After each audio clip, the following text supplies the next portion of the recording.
Hello and welcome everyone. मैं हूं CM Dhanraj और आप देख रहे हैं हमारा चैनल प्रज्ञान कॉमर्स। कैसी चल रही है आपकी पढ़ाई? कैसे हैं आप सब लोग? होप सो आप सब लोग बहुत बढ़िया होंगे और आपकी पढ़ाई भी बढ़िया चल रही होगी। आज के इस वीडियो में हम बात करेंगे one of the important chapter of class 12 business studies, जिसका नाम है डायरेक्टिंग। ये चैप्टर जितना इम्पॉर्टेंट है उतना ही बड़ा भी है। बड़ा है तो इम्पॉर्टेंट भी है, क्योंकि इस चैप्टर को करने में थोड़ा टाइम लगता है बच्चों को। बहुत सारे टॉपिक्स हैं इस चैप्टर में, फिर भी हम इसको कवर करेंगे विद इन 1 आवर। और इस क्लास में हम देखेंगे डायरेक्टिंग के सभी इंपॉर्टेंट टॉपिक्स, जिसको हम इस वीडियो में कवर करने वाले हैं। ये चैप्टर 7 है, ठीक है। प्राइमरी फंक्शंस ऑफ मैनेजमेंट का हिस्सा होता है। हमने इससे पहले प्लानिंग, ऑर्गेनाइजिंग, स्टाफिंग हमने कर लिया है। ये डायरेक्टिंग, इसके बाद कंट्रोलिंग। जो 5 प्राइमरी फंक्शंस ऑफ मैनेजमेंट होते हैं उनमें से ये जो है 4th फंक्शन माना जाता है। तो नाम है डायरेक्टिंग, ठीक है। तो चलिए हम वन बाय वन हम स्टार्ट करते हैं। इससे पहले अगर हम हमारे चैनल पर नए हैं तो हमारे चैनल को सब्सक्राइब कर लीजिए। अगर आप स्टेट बोर्ड स्टूडेंट हैं या सीबीएसई स्टूडेंट हैं तो ये वीडियो आपके लिए इंपॉर्टेंट होने वाला है। इसके अलावा मेरी डेली लाइव क्लास भी आपको देखने को मिल जाएगी।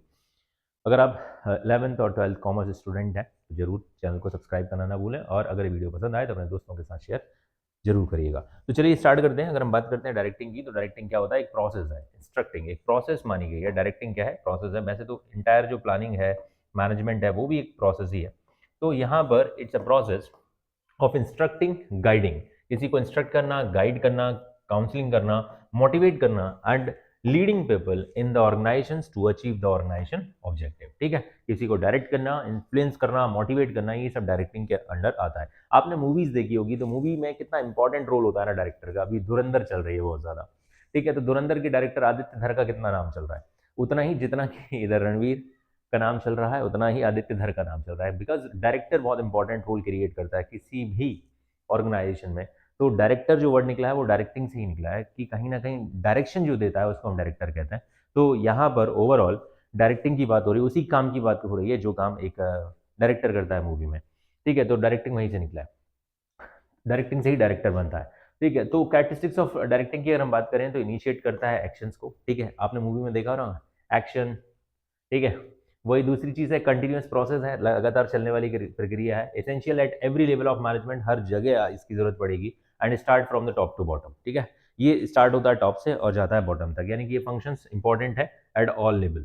दूसरी चीज इन्हें अब इनको हम डिटेल में देखते हैं कैसे इनिशिएट करता है एक्शन को। Other functions of management like planning है, organising, staffing, prepare a setting for action and directing start actions in the organisation. उन वहां पे सेट किया जाता है एक्शन और यहाँ पर स्टार्ट किया जाता है। दैट्स वाई ये कहीं ना कहीं एक्शन का काम है। दूसरी चीज कंटिन्यूस प्रोसेस है। जैसे प्लानिंग रेगुलरली चलता रहता है, वैसे ही डायरेक्टिंग भी रेगुलर चलने वाली प्रक्रिया है। It takes place the whole life of the organisation and due to the change in the organisation needs and structure. जैसे जैसे टेक्नोलॉजी में, समय के हिसाब से प्रोडक्शन में, प्रोडक्ट में चेंज आते हैं, तब तब डायरेक्टिंग का महत्व इंपॉर्टेंट हो जाता है या इंपॉर्टेंस बढ़ जाता है। तो इसीलिए ये रेगुलर चलने वाली प्रक्रिया है, क्योंकि कभी भी सब कुछ एक जैसा नहीं रहता, बदलती रहती हैं चीज़ें। दूसरी चीज essential at every level of management, चाहे अगर हम बात करें टॉप, बॉटम या मिडिल, तो सभी जगह पर every managers from top executive to the supervisor performs the functions of directing and giving order, instructions and motivation, ठीक है। इन सब चीजों में यानी कि परवेसिव फंक्शन है, हर जगह इसकी जरूरत है, ठीक है। नेक्स्ट हमारा है start from top to bottom, ठीक है। Directing functions requires and recognised at all levels, हर लेवल पर ऑफ मैनेजमेंट हियरार्की, ठीक है, चाहे वो किसी भी है। अगर ज्यादा की हम बात करें तो at lower level most, eight middle level less and top level पर कम जरूरत होगी, ठीक है। तो ये सब चीजों की जरूरत हो जाती है। इसके बाद हम बात करें इंपॉर्टेंस ऑफ डायरेक्टिंग की, तो क्या भाई इसका फायदा क्या है या इसका महत्व क्या है? तो ये करता है फैसिलिटेट चेंजेस। जब भी किसी ऑर्गेनाइजेशन में चेंजेस आते हैं तब बहुत ज्यादा जरूरत होती है डायरेक्शन देने की, कि भैया इन चेंजेस को कैसे ऑप्ट करना है, ठीक है। जैसे 2020 में ड्यू टू कोविड बहुत सारी चीजें एकदम से बदल गई, चाहे वो कंपनियां हो चाहे स्कूल हो, पूरी दुनिया ही बदल गई, ठीक है। जैसे वर्क फ्रॉम होम का कल्चर आ गया, बच्चे भी घर से पढ़े 2020 में। तो ये सब चीजें जब चेंजेस आते हैं तो उन चेंजेस को ऑप्ट कराने में, लोगों को उस चेंजेस के अंदर ढालने में डायरेक्टिंग का बहुत बड़ा रोल होता है। इनिशिएट करता है एक्शन, जैसा हमने पहले ही देख लिया। लीड्स एम्प्लॉय को डायरेक्शन कर देना या लीड करना। एंड मीन्स ऑफ मोटिवेशन, ठीक है। जैसे सेना वगैरह में, आर्मी में अगर मैं बात करूं तो एक लीडर की बहुत ज़्यादा ज़रूरत होती है और वहाँ पे मोटिवेशन की बहुत ज़्यादा ज़रूरत होती है।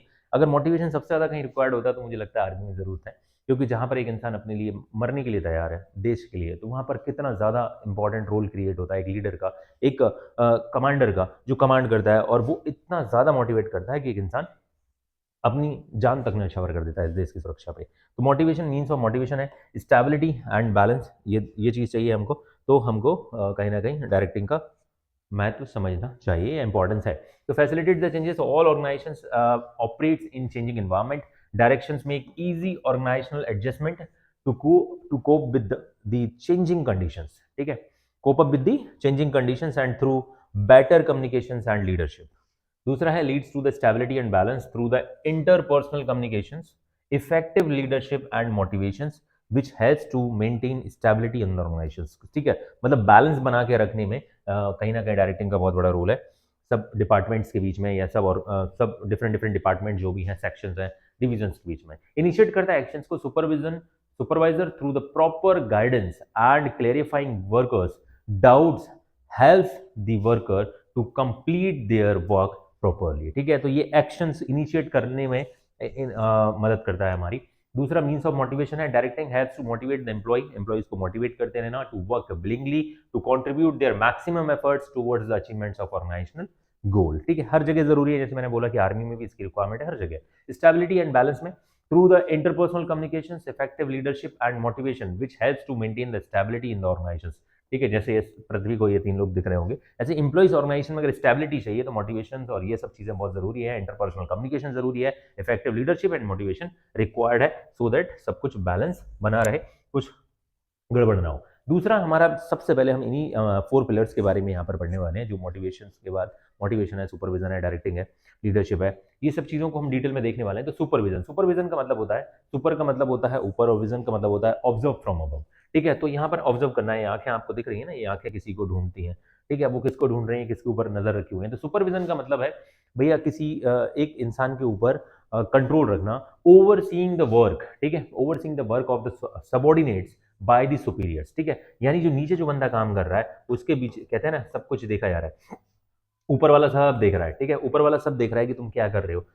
overseeing the subordinates at work to see that work is according to the plan and policies, जैसा हमने प्लान एंड पॉलिसी बनाया उनके अकॉर्डिंग काम चल रहा है नहीं चल रहा है, ये ओवरसीइंग कर रहा होता है कौन, हमारा सुपरवाइजर, ठीक है। तो functions of supervision, regular feedback यहाँ पर मिलता रहता है, मोटिवेशन बूस्टर होता है ये कहीं ना कहीं। दूसरी चीज ऑप्टिमल यूटिलाइजेशन ऑफ रिसोर्सेज, जो हमारे पास अवेलेबल रिसोर्सेज है उनका ऑप्टिमल यूटिलाइजेशन हो रहा है कि नहीं हो रहा है, reduce the labour problems, control, enforcing the discipline and reporting, ये सारी चीजों को हम डिटेल में देखेंगे।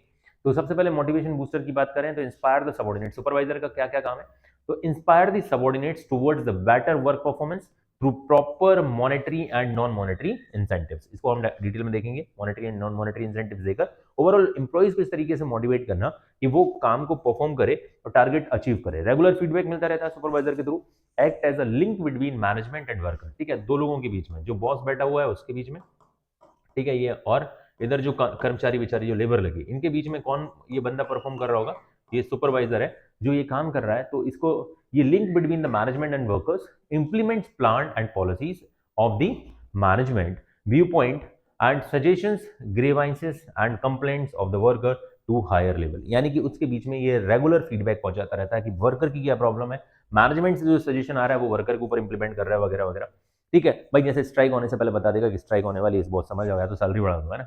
ऑप्टिमल यूटिलाइजेशन ऑफ रिसोर्सेज, हमारे पास जो संसाधन है उनका सही सदुपयोग करना। Plan the daily work schedule, यानी सुपरवाइजर का या सुपरविजन का एक और काम है कि भाई वो डेली जो हमारे पास रिसोर्सेज हैं उनको प्रॉपर यूटिलाइज करना है, यानी कि उनका मिसयूज नहीं करना है। तो plan the daily work schedule and divides the work among the workers, ठीक है, वर्कर के बीच में काम को बांटना अकॉर्डिंग टू देयर इंटरेस्ट, ठीक है, कैसे काम को बांटना है, उनके इंटरेस्ट के हिसाब से, एप्टीट्यूड के हिसाब से, स्किल्स के हिसाब से, इंटरेस्ट एंड इंटरेस्ट दस रिड्यूस द वेस्टेज, ठीक है। अगर इंटरेस्ट के हिसाब से काम मिलेगा तो कहीं ना कहीं वेस्टेज नहीं होगा, आपने अपनी चॉइस से वो काम लिया जिसमें आप परफेक्ट हो। रिड्यूस लेबर प्रॉब्लम्स, ठीक है, जैसे कि अगर सुपरविजन से ये भी पता चलता रहता है कि किस एम्प्लॉय को क्या प्रॉब्लम हो रही है, सो दैट अगर कुछ प्रॉब्लम हो तो उसका हम निपटारा जल्द से जल्द कर सकें। To maintain close contact with the workers by winning the confidence of the workers, by solving their problems, by taking the workers problem on humanities ground, ठीक है, आप उनकी प्रॉब्लम्स को एज अ ह्यूमैनिटी ग्राउंड की, यार सबकी समस्या होती है तो उनकी समस्याओं को कोई तो सुलझाएगा, तो आपको ये सॉल्व करते रहना है, सुपरवाइजर का ये भी काम है। तो इससे reduce the labour problem. Control की बात करें तो रिकॉर्डिंग द एक्चुअल परफॉर्मेंस, ठीक है, कंट्रोल लगाएगा actual performance of the worker against the time schedule, checking the progress of work, यानी कि स्टैंडर्ड परफॉर्मेंस के साथ फाइंडिंग द डेविएशंस की कितना डेविएशंस आ रहा है, हमने किसी काम को करने के लिए 4 घंटे दिए थे, सामने वाला 5 घंटे में कर रहा है, तो डेविएशन कितना आ रहा है और किस वजह से आ रहा है, if any, and making the solution, किस वजह से आ रहा है वो आपको सॉल्व करना है। तो ये कंट्रोल लगा के रखता है। रिपोर्टिंग करता है, prepares the reports about the cost quality which are responsible for increasing the productivity on daily और वीकली बेसिस। ये भी एक इंपॉर्टेंट काम है सुपरवाइजर का, कि जो काम एम्प्लॉय ने किया है, जो काम ऑर्गेनाइजेशन में हुआ है, उसकी रिपोर्टिंग करना और अपने बॉस को सबमिट करना। ठीक है, अब आता है second important functions of directing, या हम कह सकते हैं कि काम, वो है मोटिवेशन। एम्प्लॉयज को मोटिवेट करना क्यों जरूरी है, क्योंकि हम डेली डेली उनको गाइडेंस या डेली डेली डायरेक्शन देते रहे ना, पकड़ पकड़ के काम नहीं करा सकते। ठीक है, कहते हैं ना कि एक सबसे अच्छा तरीका होता है एम्प्लॉयज को इतना मोटिवेट कर दो। ठीक है, डेली मोटिवेशन आजकल बच्चों को भी बहुत ज़रूरत होती है कि वो ऑटोमेटिकली वो काम करने लगे जो काम उनसे हमको करवाना है। क्योंकि एक होता है ना, एक हिटलर भी काम करवाता था डर से, तो उससे क्या होता था, जिस दिन मौका मिले ना तो वो हिटलर को ही मार डालेंगे। इतना मत डराओ कि डर खत्म हो जाए, और अगर जिस दिन मौका मिले तो डराने वाले को निपटा दें। तो इसलिए मोटिवेट करो उनको। ठीक है, जैसे मोदी जी ने 2015 में स्वच्छ भारत अभियान चलाया था, और उन्होंने पूरे इंडिया को इस तरीके से मोटिवेट किया कि भाई अगर आप चाहो ना तो पूरा इंडिया साफ हो सकता है, हम चाहें तो कभी नहीं हो सकता। और बात भी सही है, आप कितना ही भाई नगर निगम कचरा उठा के ले जाएगा, आप फिर डाल दोगे। लेकिन अगर आपको ये चीज़ सिखा दी जाए कि आप ही करता धरता हो, इस देश को अगर स्वच्छ कर सकता है तो वो एक आम नागरिक ही कर सकता है, हम सब लोग मिल के कर सकते हैं। तो आम नागरिक की बात थी, तो उन्होंने इस तरीके से मोटिवेट किया कि उस दिन ना झाड़ू उठाने वालों की लाइन लग गई थी। ठीक है, आई थिंक 2 अक्टूबर 2015 का ये केस है।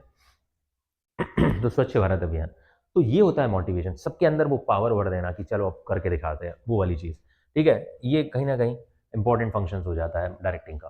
तो process, motivation is the process of influencing, उन्होंने इस तरीके से इन्फ्लुएंस किया था, प्रेरित किया था human behaviour to work willingly for the achieving the organisational goal. Willingly, जब आप अपनी इच्छा से काम करने लगो, and satisfying their need through various monetary and non monetary incentive.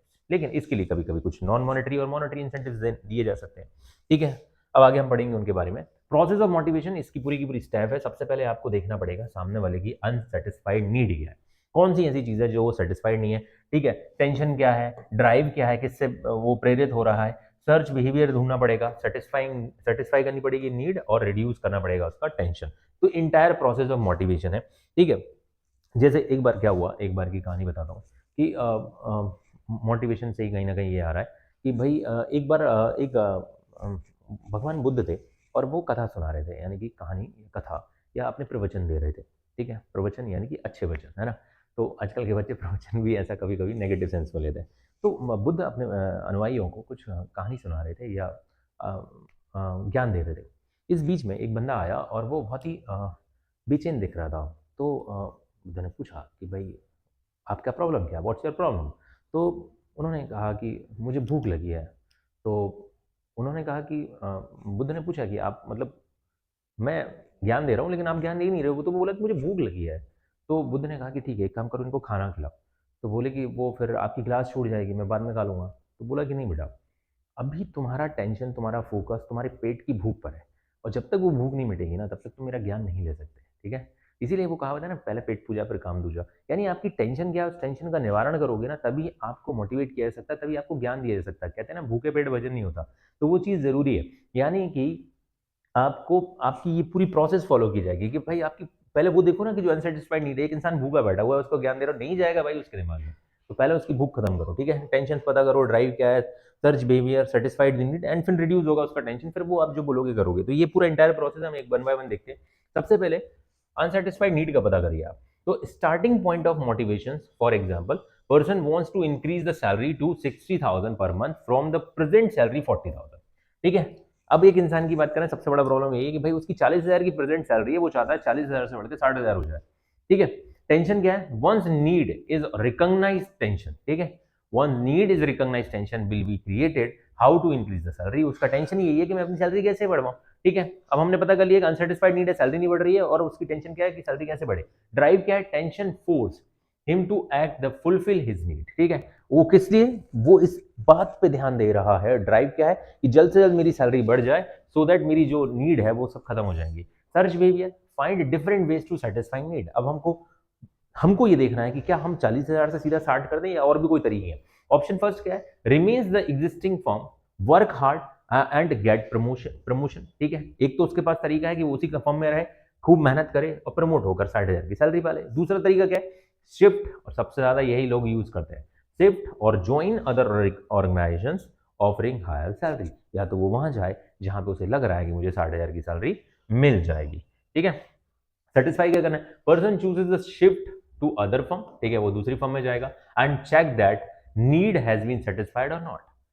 वो वहां जाके भी देखेगा कि मेरी नीड सेटिस्फाई हो रही है कि नहीं हो रही है, और अगर सच में वहां सेटिस्फाई हो गया तो शिफ्ट हो जाएगा। Reduce of tension, when successfully satisfy need he feel motivated and tension is reduce, automatically उसकी टेंशन कम हो जाएगी। ये इंटायर प्रोसेस है, ये साइकोलॉजिकल एक प्रोसेस है जिससे हम अपनी टेंशन को एक इंसान मोटिवेटेड रहता है और अपनी टेंशन को कम करता है।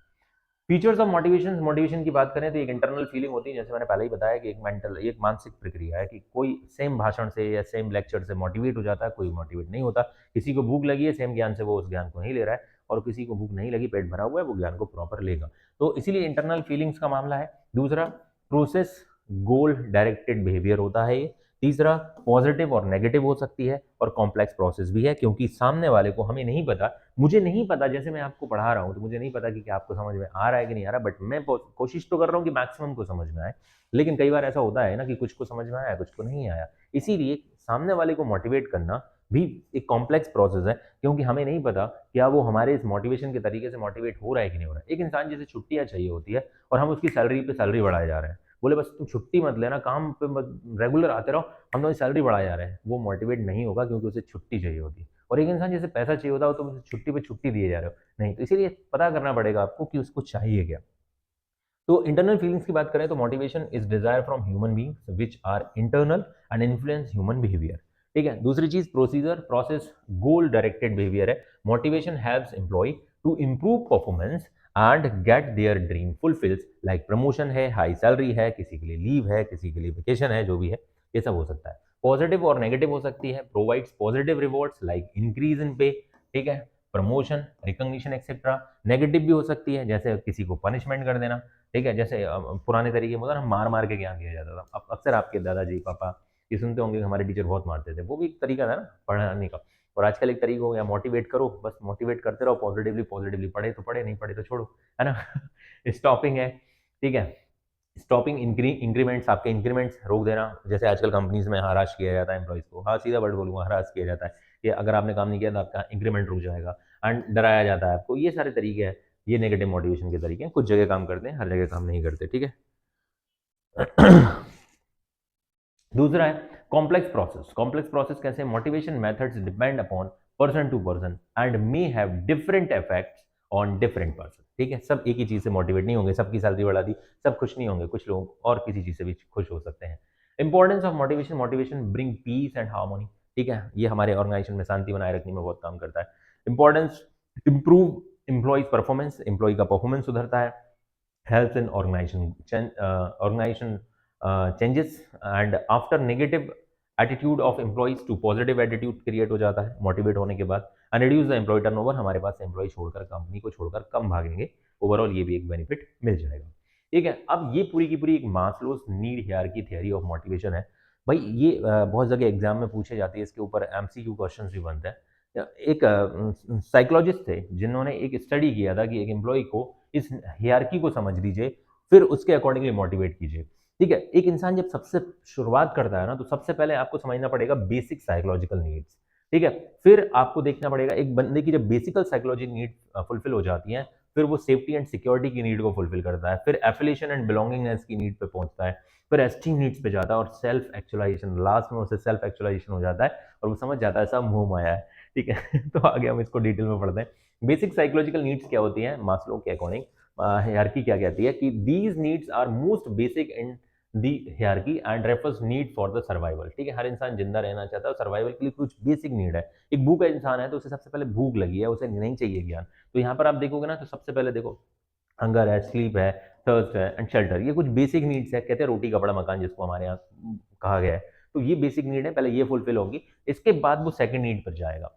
सेफ्टी सिक्योरिटी नीड्स क्या होती है, ठीक है, जैसे कि होता है फिजिकल सिक्योरिटी, इसके लिए वो includes protection against the accidents, disease and crime etcetera. फिर इकोनॉमिक सिक्योरिटी होती है, includes having a permanent job and money on a continuous basis, इसलिए इंडिया में लोग गवर्नमेंट जॉब ढूंढते हैं। Social security includes need for the security in old age, illness, disability etcetera, ये सब सेफ्टी सिक्योरिटी नीड पर आ जाता है। जब उसका पेट भर जाता है तो वो सेकंड नंबर पर यहाँ पर आ जाएगा, कहाँ पर, सेफ्टी एंड सिक्योरिटी नीड पर आ जाएगा। फिर थर्ड नंबर की बात करते हैं, एफिलिएशन बिलोंगिंगनेस, ठीक है, फिर उसे बिलोंगिंगनेस चाहिए, एफिलिएशन चाहिए, तो refers to the affection, sense of belongingness, acceptance and friendship can be achieved through, ठीक है। तो फिर वो जब ये दो काम हो जाएंगे, पहले हमारा उसकी भूख मिट गई, दूसरे नंबर पर उसको सेफ्टी सिक्योरिटी मिल गई, तीसरे नंबर पर फिर वो अपना दोस्तों के बीच में घुलना मिलना, बिलोंगिंगनेस और ये सब रिकॉग्निशन वगैरह की बात करेगा, सोशल इंटरेक्शन में आएगा। चौथे नंबर पर जब हम बात करेंगे, एस्टीम नीड्स पर जाएगा, desires of having self respect, अब उसे सेल्फ रिस्पेक्ट चाहिए, मार्केट में कोई उसे तोड़ा के बात ना करे, and positive self image and recognition, respect from others, अब वो दूसरों से भी इज्जत चाहता है, थ्रू कैसे, good job title, president vice president चाहिए बना, ठीक है, सेपरेट केबिन, उसका खुद का अलग से केबिन होना चाहिए, ठीक है, चैलेंजिंग जॉब, कई लोग मांगते हैं, कई लोग नहीं मांगते, कुछ लोग सेफ जोन में चलते हैं, ठीक है। फिर इसके बाद सेल्फ एक्चुअलाइजेशन नीड होती है कुछ। सेल्फ एक्चुअलाइजेशन क्या होता है, desire of being everything one is capable of being can be achieve through, अब वो जो चाहता है वो उसे मिल जाए, जैसे इनकरेजिंग क्रिएटिविटी, अब उसे कुछ क्रिएटिविटी करना है, challenging jobs and risky decisions, ये सब में वो लास्ट इस लेवल पर पहुंचता है, और ये सबसे लास्ट में जाके, यानी कि सब मोह माया वाले केस में हम कह सकते हैं, अब वो वहां जब टॉप पे पहुंच जाता है तो ये सबसे लास्ट में आती है। तो आप अगर ये एम्प्लॉयज को मोटिवेट कर रहे हो ना, तो देखो कि आप कौन से लेवल पर हो। एक इंसान जिसकी सैलरी कम है, तो सीधी सी बात है उसकी तो बेसिक नीड ही फुलफिल नहीं हो रही है, ठीक है, तो आप उस लेवल को धीरे धीरे क्रॉस करके जब आगे बढ़ते जाओगे तो ये सब आप फील करोगे। अब बात करते हैं इंसेंटिव्स की, तो इंसेंटिव्स दो टाइप के होते हैं, एम्प्लॉयज को मोटिवेट करना है तो दो टाइप के इंसेंटिव्स उनको दिए जा सकते हैं, कौन कौन से, मॉनेटरी और नॉन मॉनेटरी। मॉनेटरी इंसेंटिव जिससे ऑर्गेनाइजेशंस की पॉकेट खाली होती है, ठीक है, और नॉन मॉनेटरी जिससे कोई पॉकेट खाली नहीं होती, बस उनके लिए तालियां बजवा देना है, ठीक है, ये वाला काम, तालियां बजवाने वाला काम जो है वो। तो नॉन मॉनेटरी इंसेंटिव्स क्या होते हैं, they do not involve cash but satisfying ego and self esteem, ठीक है, they are generally use to motivate higher level of management, higher level जिसको बहुत अच्छी सैलरी मिलती है यार, उसके लिए नॉन मॉनेटरी काम करेगा, ठीक है, ऑलरेडी उसे अच्छी सैलरी मिलती है, उसे नॉन मॉनेटरी पे काम करना है, ठीक है, मॉनेटरी उसे नहीं चाहिए, मॉनेटरी किसको चाहिए होती है, लोअर लेवल वालों को, ठीक है, तो टॉप लेवल पे यही काम करेगा। नॉन मॉनेटरी जैसे एम्प्लॉइज रिकॉग्निशन प्रोग्राम, तालियां बजवा दिया, उनका वाहवाही हो गई, ठीक है, जॉब एनरिचमेंट दे दिया, career advancement opportunity, status, job security, employees participation and employees empowerment, इनको हम वन बाय वन पढ़ते हैं।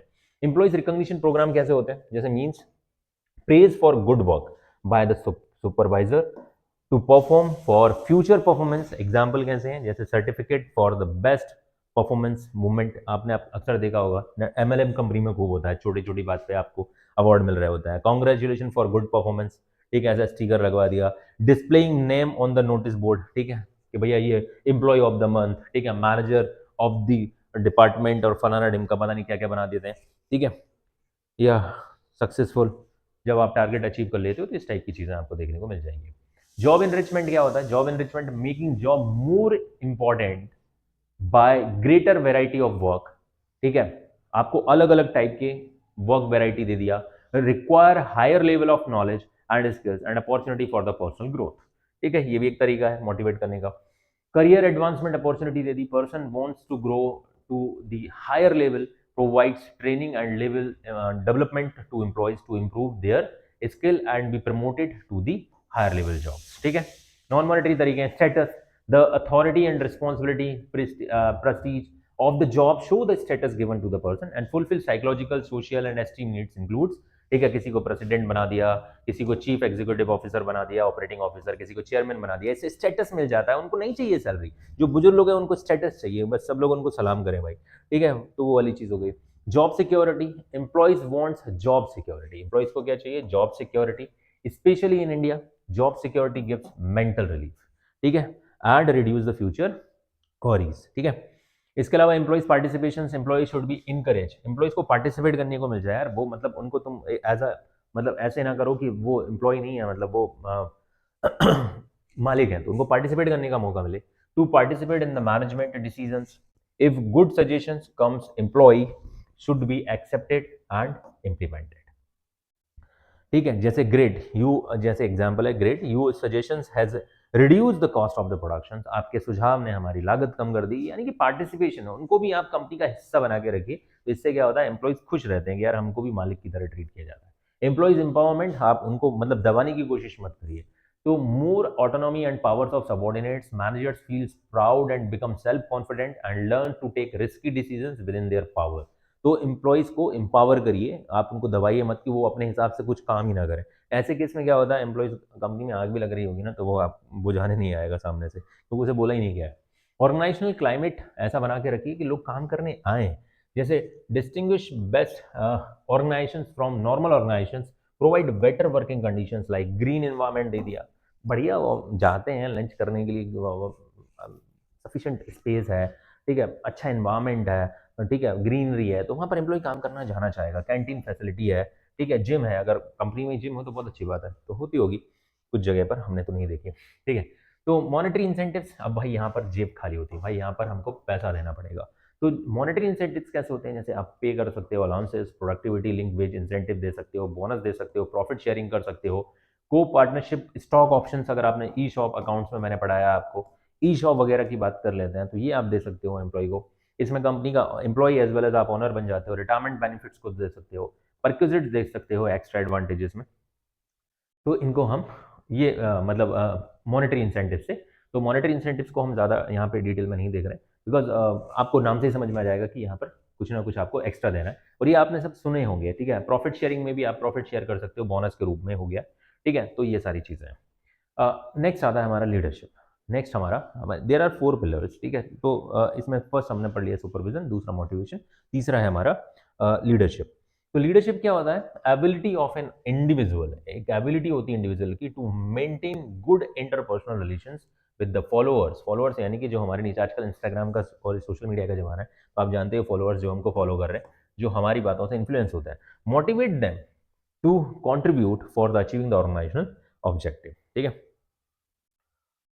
Importance of leadership, create confidence, इससे कॉन्फिडेंस बिल्ड होता है, assign the task and provide psychological support, necessary guidance and inspiring employees, developing team spirit, link between management and workers and ensure the required changes in the organisation. सबसे पहले create the confidence, create confidence among individual, हमने individual के बीच में confidence build करना, appreciating the work and find there qualities and skills, ये leadership का काम है, ठीक है।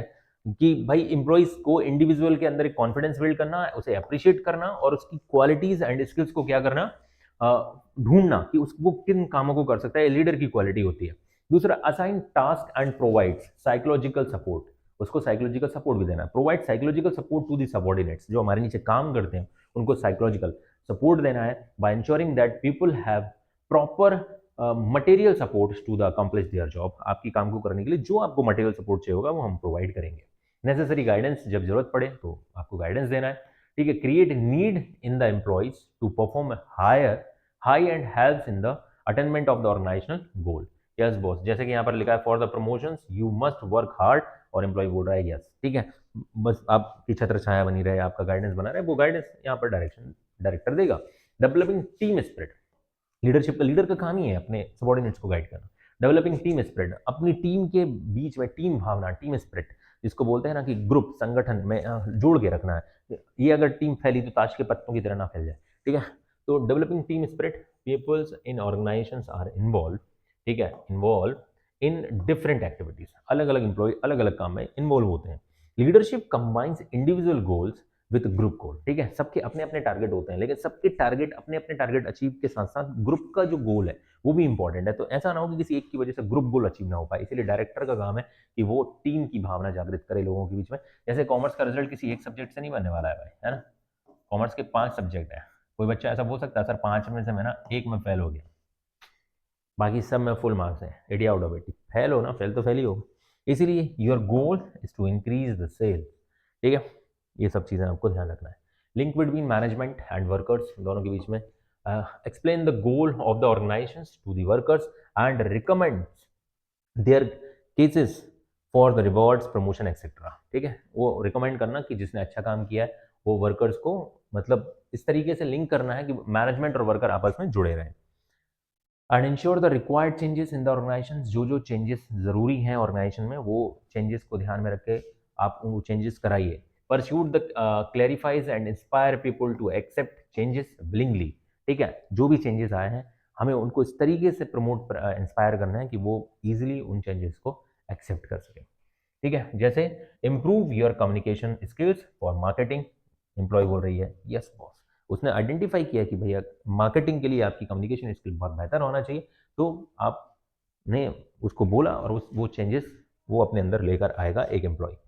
ठीक है, क्वालिटीज ऑफ गुड लीडर, ये इंपॉर्टेंट क्वेश्चन हो जाता है एमपी बोर्ड स्टूडेंट के लिए, एज इट इज हो जाएगा। एक अच्छे लीडर के अंदर कौन कौन सी क्वालिटीज होनी चाहिए, तो आपको खुद पता होना चाहिए। यहाँ पर आप ना मोदी जी को रख लो एग्जाम्पल के तौर पर। ठीक है, मोदी जी को क्यों रख दिया, क्योंकि वो एक लीडर है, इंडिया के लीडर है। देखते हैं, will power and self confidence होना चाहिए कि मैं जो कर रहा हूँ वो सही है। ठीक है, दूसरी चीज इनिशिएटिव, कुछ नया करने के लिए हमेशा तत्पर। डिसिसिव, यानी कि आपने जो डिसीजन ले लिया है उस पर टिके रहना, दृढ़ बने रहना। ठीक है, एम्पैथी, विनम्रता होनी चाहिए। सेंस ऑफ रिस्पॉन्सिबिलिटी होनी चाहिए, जिम्मेदारी लेना आना चाहिए कि हाँ कुछ गलत हुआ तो मैंने किया, सही किया तो जो भी है। मोटिवेशन स्किल होना चाहिए, वो देखा कितना अच्छे से मोटिवेट करते हैं, पूरे इंडिया को झाड़ू उड़वा दिया था। ठीक है, इंश्योर वर्क नॉलेज आपको होना चाहिए, अपना काम आपको अच्छे से आना चाहिए, देख देख के नहीं पढ़ना है आपको राहुल गांधी की तरह, है ना। तो लीडरशिप स्टाइल 3 टाइप की होती हैं, एक होता है ऑटोक्रेटिक, एक होता है पार्टिसिपेटिव और एक होता है फ्री रेंज लीडरशिप। तीनों को वैसे डिटेल में देखेंगे। ऑटोक्रेटिक में बॉस ही सब कुछ होता है, मैं ही सारे डिसीजन लूंगा। पार्टिसिपेटिव में सब टीम को लेके चलते हैं। और फ्री रेंज में क्या होता है, सबको हम उनको उनके भरोसे छोड़ देते हैं कि आप ही सबसे अच्छा जानते हो, अपने काम को करते रहो। ठीक है, तो ऑटोक्रेटिक में इसको मतलब हिटलरशिप या डिक्टेटरशिप भी कह सकते हैं। Managers keeps maximum power and decisions, does not consult staff, वो स्टाफ से कुछ नहीं पूछता है। And not allowed to give any suggestion, उनको सजेशन भी नहीं देने देता है। And staff avoids orders without receiving any explanation. ठीक है, ओवे करते हैं, मतलब उनका पालन करते हैं, always order without any explanation, बस काम करना शुरू कर देते हैं। Do what I tell you, ठीक है, मैंने जो बोला वही करो, ये वाली स्टाइल होती है। और एम्प्लॉय बस यस बॉस, कमांडर, जैसे आर्मी में ये ज्यादा चलता है। ठीक है, ऑटोक्रेटिक लीडरशिप कब यूज करनी चाहिए, जब न्यू और अनट्रेंड स्टाफ हमारे पास हो, limited time to make the decision, जब हमारे पास इतना टाइम नहीं है कि हम किसी से पूछें। कब यूज नहीं करनी चाहिए, when staff become tense and fearful है। ठीक है, तब यूज नहीं करनी चाहिए। Staff expect their opinion heard, जब स्टाफ को ऐसा लग रहा है कि यार उनका ओपिनियन सुना जाना चाहिए। एंड लो स्टाफ मॉरल है, ठीक है, जब एम्प्लॉइज का कॉन्फिडेंस है, मॉरल डाउन है, हाई टर्नओवर है, एम्प्लॉय छोड़ छोड़ के भाग रहे हैं, ऐसे केस में आप समझ जाओ कि आपकी लीडरशिप अच्छी नहीं है और आप यहाँ पर यूज मत करो ये ऑटोक्रेटिक लीडरशिप स्टाइल। ये एग्जाम में एमसीक्यूज में पूछी जाती है। ठीक है, दूसरी चीज पार्टिसिपेटिव लीडरशिप स्टाइल कहां पर यूज की जाती है, डेमोक्रेटिक। इंडिया में लोग बोलते हैं ना जनतंत्र है, लोकतंत्र है। तो encourage staff to be a part of the decision making, पूछ के हर काम होता है। कीप स्टाफ इन्फॉर्म्ड, अपने स्टाफ को इन्फॉर्म रखो about everything and share decision making. जैसे लेट्स वर्क टुगेदर, चलो मिलके काम करते हैं। एंड एम्प्लॉय बोलेगा यस बॉस। ठीक है, ये वाली जो स्टाइल होती है इसको बोलते हैं पार्टिसिपेटिव लीडरशिप या डेमोक्रेटिक लीडरशिप स्टाइल। ठीक है, नेक्स्ट होता है पार्टिसिपेटिव लीडरशिप या डेमोक्रेटिक का ही अंदर आता है ये भी। तो ये कब, सॉरी वही है, तो इसको कब यूज करना है, to keep staff informed about the matters that affect them and wants staff to develop high sense and job satisfaction. कब यूज नहीं करना चाहिए, when not enough time, just मतलब जो वहां पर, अब ये उसके अपोजिट हो जाएंगे ऑटोक्रेटिक का। ठीक है, कि भाई जब इनफ टाइम नहीं है तो सबसे पूछ पूछ के क्या करना, to get everything input easier and manager feels threatened by this types of leadership. ठीक है, मैनेजर इस टाइप की, मैनेजर को ऐसा लग रहा है कि ये लीडरशिप सही नहीं है और ये डर लगता है तो मत करो भाई। फ्री रेन लीडरशिप या लेजिस फेयर डेलीगेटिव लीडरशिप स्टाइल बोलते हैं, जहां पे सब स्वतंत्र होते हैं अपने डिसीजन लेने के लिए। Leadership leader gives complete freedom to subordinates and avoids use of power and depend mostly on the group of establish its own goal and work out its own problem. Take care of the problem of yourself, आप अपना काम खुद देखो, अपनी मुसीबत में खुद निपटाओ। और एम्प्लॉय ने कहा यस बॉस हम देख लेंगे। कब यूज करनी चाहिए, एम्प्लॉयज इन हाईली स्किल्ड हो, जब हमारे एम्प्लॉय हाईली स्किल्ड हो, एक्सपीरियंस हो, एजुकेटेड हो, ट्रस्ट वर्दी हो, भरोसेमंद तो होना बहुत जरूरी है, पता चला फ्री छोड़ दिया सब सत्यानाश कर दिया, है ना। And employees have confidence in their work and can successfully complete. कब यूज नहीं करना चाहिए, if the manager can not provide the regular feedback to the employees know how well subordinates are doing. ठीक है, जब मैनेजर भाई regular feedback नहीं दे सकते वो काम कैसा कर रहे हैं, तब इसको यूज मत करना।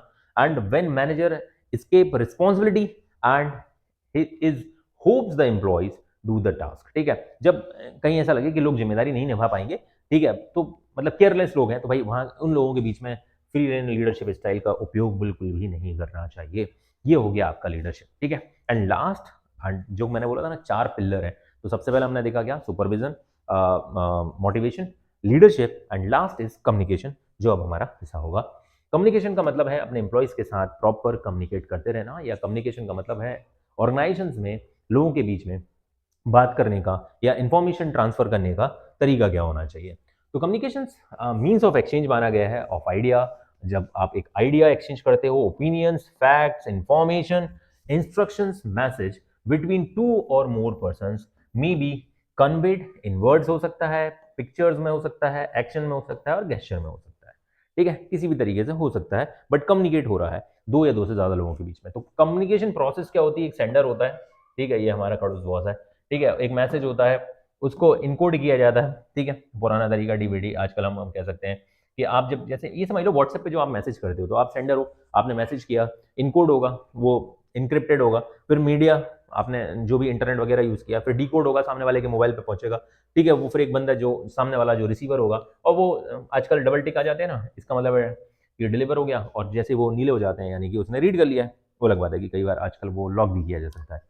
ठीक है, नॉइज, नॉइज क्या होती है, कई बार हम मैसेज भेजते हैं लेकिन मैसेज नहीं पहुंचता, कहते हैं ना आज सर्वर डाउन हो गया था, तो आज के नए जमाने के हिसाब से बता रहा हूँ, नॉइज, वेरियस और hindrances to communications cause to sender, message और रिसीवर। ठीक है, एग्जांपल जैसे unclear symbols that leads to faulty encoding, कई बार ऐसी हो सकती है, पुअर टेलीफोन कनेक्शन हो सकता है, एंड इन अटेंटिव रिसीवर हो सकता है, सामने वाले ने मैसेज देखा बट कुछ रिप्लाई नहीं किया, फॉल्टी डिकोडिंग हो सकती है, ठीक है, attaching wrong meaning and in the message, तो ये फॉल्टी डिकोडिंग भी हो सकती है।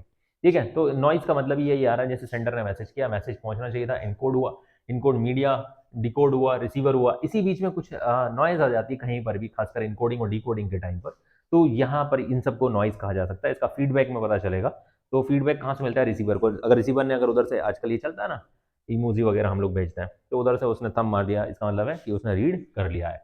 टाइप्स ऑफ कम्युनिकेशन क्या है, कम्युनिकेशन कितने टाइप के हो सकते हैं, फॉर्मल और इनफॉर्मल, दो तरीके के कम्युनिकेशन हो सकते हैं।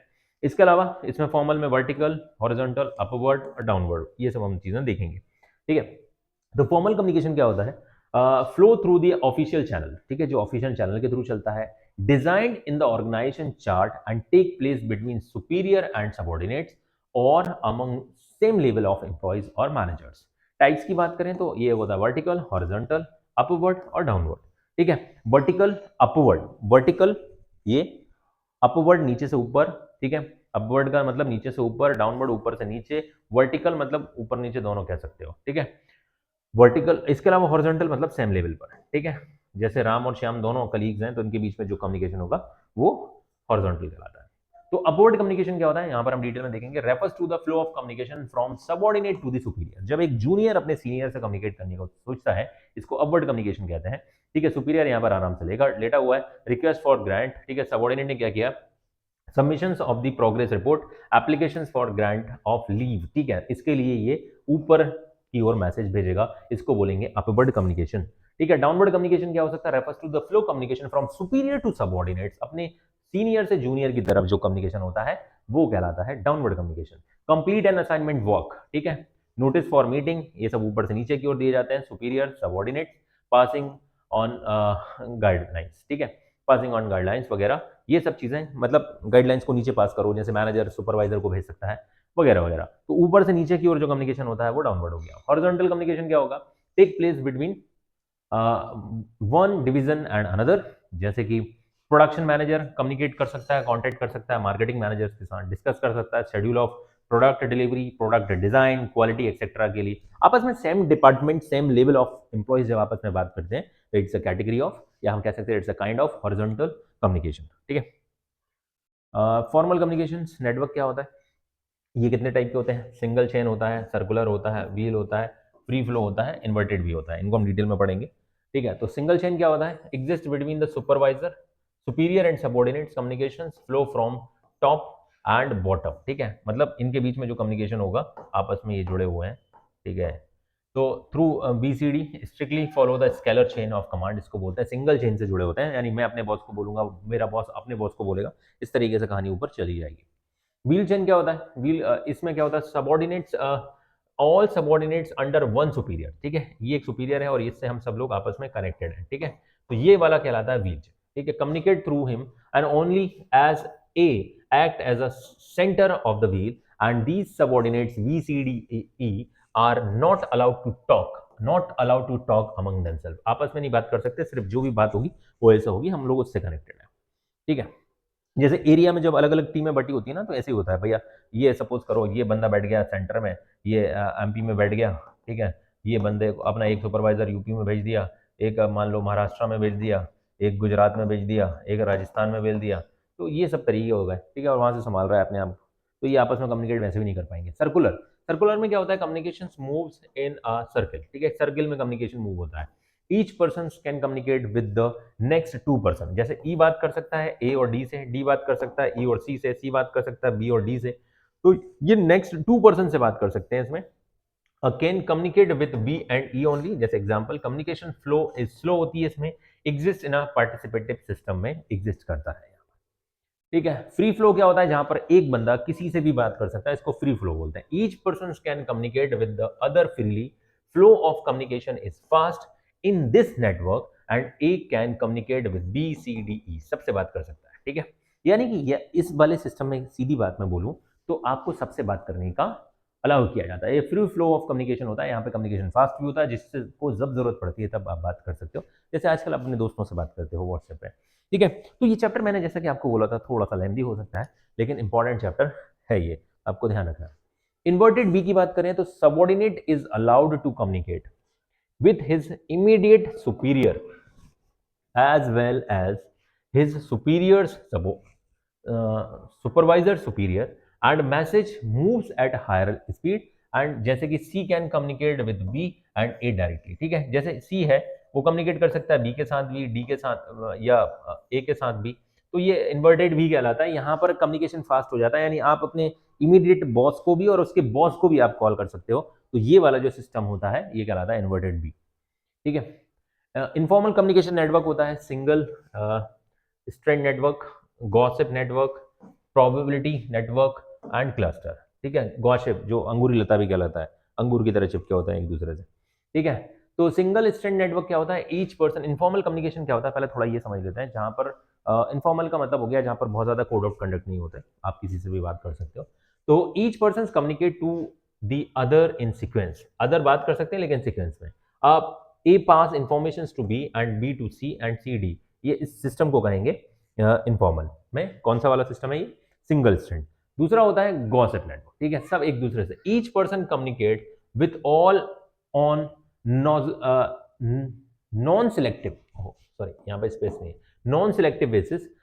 Each shares information with all member group and telling a joke in a gathering, ठीक है। ए ने कोई मैसेज भेजा या ग्रुप में, तो ये गॉसिप नेटवर्क है जहां पर सब एक दूसरे से जुड़े होते हैं, ये सबसे जुड़ा होता है एक बंदा, ठीक है। प्रोबेबिलिटी नेटवर्क क्या होता है, प्रोबेबिलिटी नेटवर्क जहां पर हम बात करते हैं हमें नहीं पता कि आगे इन्फॉर्मेशन जाएगी कि नहीं जाएगी, ठीक है। जैसे अगर बात करें एफ ने कोई इन्फॉर्मेशन सी को पहुंचाई, सी ने डी को पहुंचाई, डी ने आगे नहीं पहुंचाई, लेकिन सी ने जैसे बी को पहुंचाई तो बी ने और आगे पहुंचा दी। तो ये पॉसिबिलिटी या प्रोबेबिलिटी नेटवर्क होता है जहां पर the individual communicates randomly with other individual and person pass information to those who comes in a contact and all employees may not get all the information, ठीक है। जैसे कई बार सारी इंफॉर्मेशन नहीं मिल पाती, जैसे ई अलग हो गया इस पूरे नेटवर्क से, ई हट गया, तो ये प्रोबेबिलिटी नेटवर्क है कि ये इंफॉर्मेशन जैसा होता है ना कि यार ये खबर आगे तक पहुंचा देना, कई बार हमने पहुंचाई नहीं पहुंचाई, क्योंकि इनफॉर्मल कम्युनिकेशन है यहाँ पर कोई कोड ऑफ कंडक्ट नहीं है, कोई तलवार नहीं लटकी है आपको पहुंचाना ही है।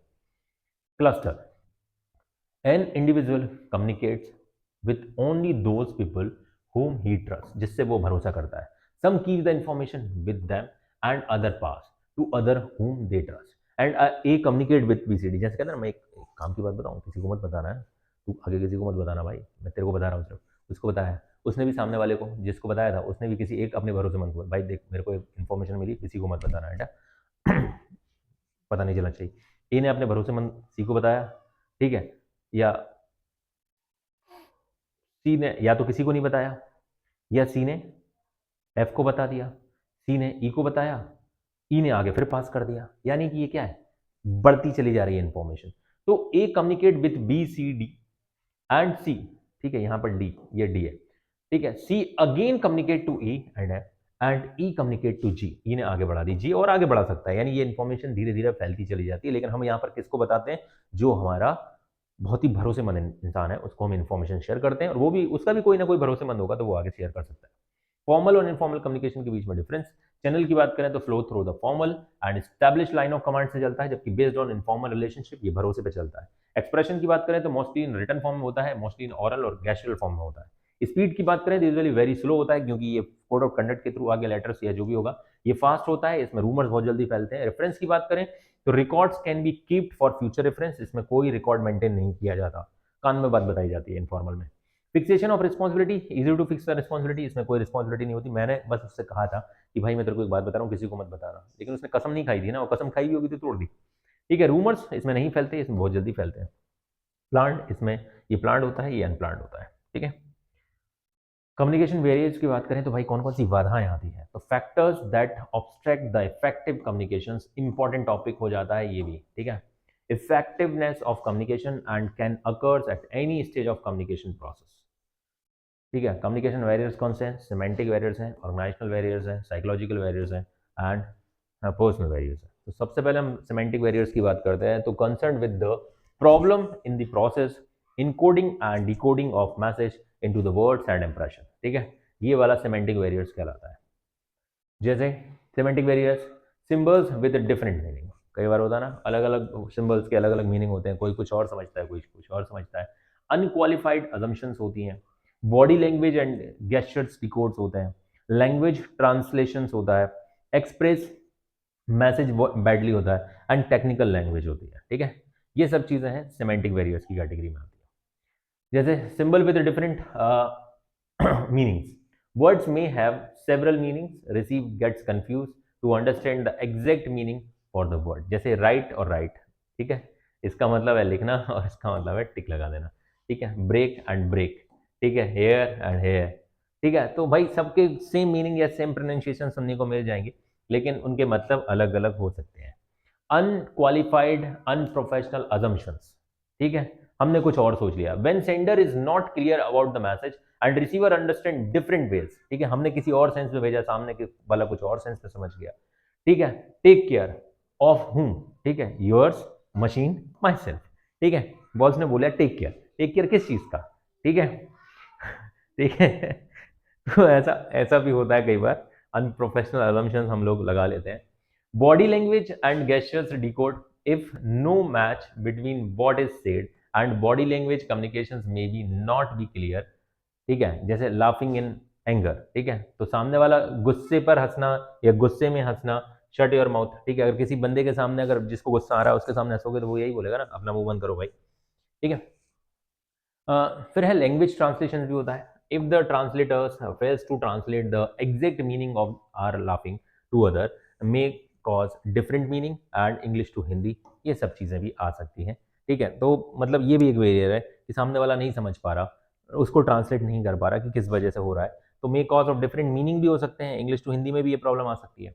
बैडली एक्सप्रेस मैसेज, कई बार ऐसा होता है कि सामने वाले ने मैसेज ही बहुत अलग तरीके से किया है, इनसफिशिएंट वोकेबलरी है, यूजेस ऑफ रॉन्ग वर्ड्स हैं, ओमिशंस ऑफ नीडेड वर्ड्स, जो जरूरी वर्ड्स होते हैं वो आपने नहीं लिखे, and give wrong meaning of the word. ठीक है, इससे मतलब शब्दों का अलग मीनिंग निकलता है। टेक्निकल लैंग्वेज भी हो सकती है, if sender use technical difficult words receivers may not be understand. ऐसा भी हो सकता है ना कि आपने बहुत, भाई आप हार्वर्ड यूनिवर्सिटी में पढ़ कर आए हो और सामने वाला नॉर्मल स्कूल में पढ़ा है, तो डिफरेंस आ सकता है। The actual meaning of such words, example जैसे वर्ड है नॉट विद स्टैंडिंग, ठीक है, मीनिंग क्या है इसका? In spite of. ठीक है, इसके अलावा इनडिस्पेंसिबल, नेसेसरी, तो आप ऐसे कुछ टफ वर्ड यूज कर सकते हो जिनके इजी मीनिंग भी होते हैं, लेकिन आपने कुछ टेक्निकल लैंग्वेज यूज कर ली तो सामने वाला घबरा गया। फिर है साइकोलॉजिकल वेरिएट्स, ठीक है, arise on account of the emotional and psychological status of both sender and receivers of the message. Psychological variates कौन से हैं? Loss by transmissions and poor retentions, initiative in attentions, ठीक है, mistrust between communication and communicate and early estimate लगा लेना। ठीक है, loss by transmissions and poor retentions, ऐसा भी हो सकता है in case of the oral communication, oral मतलब बोलने वाला, when information passes through various level of message result in the loss of transmissions of the inaccurate information। जब मैं कुछ बोल रहा होता हूँ तो हो सकता है कुछ लाइन गड़बड़ बोल दी गई हो या बोलते टाइम कुछ चीज़ों को छोड़ दिया गया हो, तो ऐसा अक्सर हो जाता है। ओरल कम्युनिकेशन में ज़्यादा प्रॉब्लम आती है। इन अटेंशन में कुछ बोल रहा हूँ, आप हो सकता है आपके पास आपके किसी खास का मैसेज आ गया हो, आप वो मैसेज रीड करने लगे हो, तब तक ये क्लास आगे निकल गई, तो इन अटेंशन भी होता है। Employees explain his problems to the boss and the boss is pre occupied busy with the important file before him, already वो किसी इंपॉर्टेंट काम में फंसा हुआ है और जब वो आप अपनी काम समस्या लेकर गए उसने ध्यान ही नहीं दिया। ठीक है। Mistrust between communicator and communicate, ठीक है, इनके बीच में भरोसा ही नहीं है, बात पे भरोसा ही नहीं करना। If the parties do not believe each other they can not understand each others message in its original sense. Lok Sabha Rajya Sabha की अगर आपने कभी सुना होगा आपने, उनके बीच में जो बहस होती है वो इसी चीज़ की वजह से होती है, एक दूसरे के ऊपर भरोसा ही नहीं कर रहे हैं। अर्ली एस्टिमेशंस, कई बार सामने वाले को बोलने ही नहीं दिया जाता, मुझे पता है तुम क्यों आए हो, अरे सर मेरी बात तो सुनी, मेरे को नहीं सुनी, मुझे पता है तुम क्यों आए हो। अक्सर प्रिंसिपल के ऑफिस में जब बच्चे जाते हैं तो ऐसा सुनने में आता है, क्योंकि प्रिंसिपल के पास बच्चे पहुंचते इससे पहले टीचर उनके पास उनके कान में कुछ बोल के आ चुका होता है, इसकी सुनना ही मत, तो सुन ही नहीं रही होती। तो अर्ली एस्टिमेशंस भी होता है। Peoples develop a tendency and form judgement without listening the entire message. ठीक है, no listen to me first, ठीक है, मैडम आई वॉन्ट, आगे बोलने ही नहीं दिया उसको और सीधा मारना टोकना शुरू। ऑर्गेनाइजेशनल बैरियर्स होते हैं कुछ, when communication passes through the various level of certain factors related to the organisational structure, authority relationship, rules and regulations act as a barriers to effective communication include. Organisational barrier क्या होते हैं, जैसे status का problem है, boss मुझे नहीं सुनना कुछ भी, hurdles in organisational structure, absence of organisational facilities, rules and regulations and policy of the organisation. ठीक है, तो स्टेटस की बात करें, सबसे person to the higher position also may not allow his subordinates to give their suggestion freely. ठीक है, जैसे डोंट एडवाइज मी, एम्प्लॉयर हो गया भाग गया, ठीक है, तो स्टेटस का होता है ना, ऑर्गेनाइजेशन में आप स्टेटस का बड़ा रौब झाड़ते हुए दिख जाओगे। ठीक है, कुछ लोगों को चापलूसी से बड़ा स्टेटस मिल जाता है और उस स्टेटस का दुरुपयोग करते हैं बेचारे, फिर वो अच्छे लोगों को, गरीबों को, लाचार बेबसों को कहाँ सुनते हैं। ठीक है, दूसरा क्या है, hurdles in the organisation structure, क्या क्या होते हैं, in large organisations due to the large number of manager levels communication gets delayed and unclear. ठीक है, इतने ज्यादा लेवल हैं, मेरे बॉस के भी 4 बॉस हैं ऊपर, तो भाई वहां तक पहुंचने तक इन्फॉर्मेशन पहुंचते पहुंचते ही खत्म हो जाएगी। फिर एब्सेंस ऑफ ऑर्गेनाइजेशनल फैसिलिटीज, कई बार ऑर्गेनाइजेशन में फैसिलिटीज ही नहीं होती कि उन तक कम्युनिकेट कर पाए।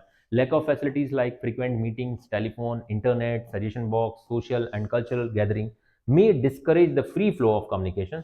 ठीक है, जैसे फोन वर्किंग अगेन, ठीक है, फोन वर्किंग अगेन, ठीक है, पता नहीं क्या है इसका मतलब।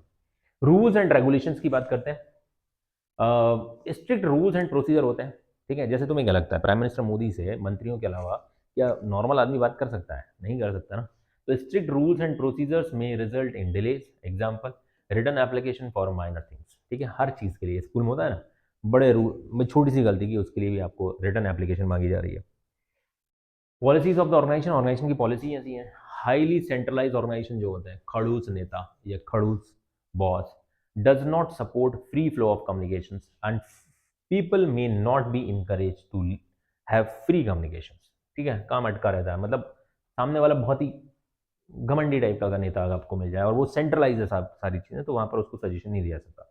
पर्सनल वेरियर्स भी होते हैं कुछ। The personal reasons of the both sender and receivers may act as a barrier for the communication. Personal barriers कौन कौन से होते हैं? व्यक्तिगत बाधाएं, fear of challenge of authority, unwillingness of communicate, मुझे नहीं भेजना है, lack of confidence of superior and his subordinates, and lack of proper incentives. कुछ मिलता ही नहीं है तो सामने वाला क्यों करेगा? तो fear of challenge of authority, जैसे if a superior feels that particular communications may badly affect the authority, he or she may not communicate. उसको पता है कि अगर मैंने ये अलाउ कर दिया कम्युनिकेशन तो ये इससे मेरी अथॉरिटी छिन जाएगी या हार्म होगी या खतरे में आ जाएगी, तो वो नहीं कर रहा allow. I should not increasing the effect of office timing. ठीक है, I should not increase the office timing. ठीक है, तो उसको लग रहा है इससे कुछ चेंजेस आएंगे तो नहीं करेगा वो। unwillingness to communicate, subordinates may not communicate with their superiors if they think that it may harm him। ठीक है, वो सामने वाले को नहीं बोल पा रहे हैं, बॉस को ना नहीं कह पा रहे हैं और अकेले ही बेचारे मरे चले जा रहे हैं, क्योंकि उसे पता है अगर वो ऐसे बोलेगा तो उसकी जॉब खतरे में आ सकती है। Lack of confidence of superiors on his subordinates, जब सामने वाले को लगता है कि मेरे जो सबॉर्डिनेट्स, मेरे जो अधीनस्थ हैं, जो नीचे काम करते हैं, उन पर मैं ज़्यादा भरोसा नहीं कर रहा हूँ क्योंकि वो गलत कर सकते हैं या कुछ भी। If superiors do not have confidence on the competency of their subordinates in certain work, they may not take their advice or opinions। ठीक है, employees are not experienced, I should do myself, मैं ही काम कर लूंगा, तो in that case सामने वाला फिर बहुत ज़्यादा काम के बोझ के तले दबने लगता है। lack of proper incentives, if there is no motivations or incentives for communications, subordinates may not take initiative to communicate, ठीक है, उसे लग रहा है, उसे पता है कि मैं क्या करूंगा, सामने से कुछ अगर मैंने मतलब खुद से इनिशिएटिव लिया भी तो कौन मेरी सुनने वाला है, इन दैट केस वो लैक ऑफ प्रॉपर इंसेंटिव नहीं, या मुझे क्या मिलेगा, तो इन दैट केस वो कम्युनिकेट करना पसंद नहीं करता है। How to overcome the barriers, कैसे हम इनको शॉर्ट कर सकते हैं, तो clarify the ideas before communication, ठीक है, आपको जो भी आइडिया है, अगर आप कम्युनिकेशन से डर रहे हो तो इन सब चीज़ों से आप अपना कम्युनिकेशन बेटर कर सकते हो। आप अपना आइडिया पहले तो सुधारिए या सही कर लीजिए, क्लेरिफाई कर लीजिए। ओपिनियंस ऑफ अदर पार्टिसिपेंट्स, जो भी अदर पार्टिसिपेंट्स हैं उनका भी सलाह ले लीजिए।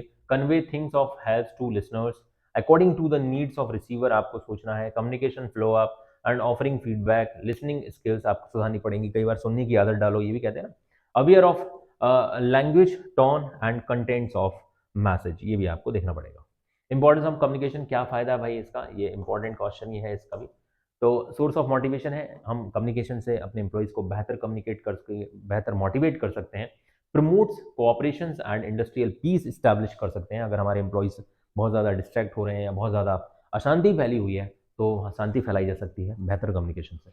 इंक्रीज मैनेजरल इफिशियंसी, इससे मैनेजर की इफिशियंसी भी इंक्रीज होगी, डिसीजन मेकिंग फास्ट होगा, ठीक है। Establish effective leadership and root of coordination generate होंगे, जड़ें मजबूत होंगी हमारी कोऑर्डिनेशन की। तो these are the whole chapter of directing, जिसमें हमने पूरा इंटायर चैप्टर को कवर किया वन शॉट में। बहुत बड़ा चैप्टर है ये, ठीक है, मतलब अदर चैप्टर्स के कंपैरिजन में। इसके बाद जो कंट्रोलिंग है वो इसका जस्ट हाफ होता है, तो उसके हिसाब से इसके मार्क्स भी कम है। तो मैंने ऑलरेडी इंपॉर्टेंट क्वेश्चंस की लिस्ट अपने चैनल पे अपलोड कर दी है, तो आप वहाँ से देख सकते हैं। और बहुत जल्दी हमारी लाइव क्लास भी शुरू हो जाएगी फॉर क्लास 12 बिजनेस स्टडीज़ के लिए, ठीक है। जैसे आज अकाउंटेंसी का हमारा लास्ट क्लास होने वाला है, इसके बाद जो है हमारा बिजनेस स्टडीज़ का लाइव क्लास स्टार्ट होगा बोर्ड एग्जाम्स के लिए। साथ ही साथ 11th क्लास के स्टूडेंट्स के लिए भी हम स्टार्ट करने वाले हैं। अगर आप हमारे चैनल पर नए हैं, अभी तक हमारे चैनल को सब्सक्राइब नहीं किया तो सब्सक्राइब कर लीजिए, बेल नोटिफिकेशन को प्रेस कर दीजिए, और इस वीडियो को अपने दोस्तों तक शेयर करना बिल्कुल ना भूलें। तो आज के इस वीडियो में इतना ही, मिलते हैं नेक्स्ट क्लास में नए कॉन्सेप्ट्स के साथ। तब तक के लिए पढ़ते रहिए, मस्त रहिए। जय हिंद, जय भारत।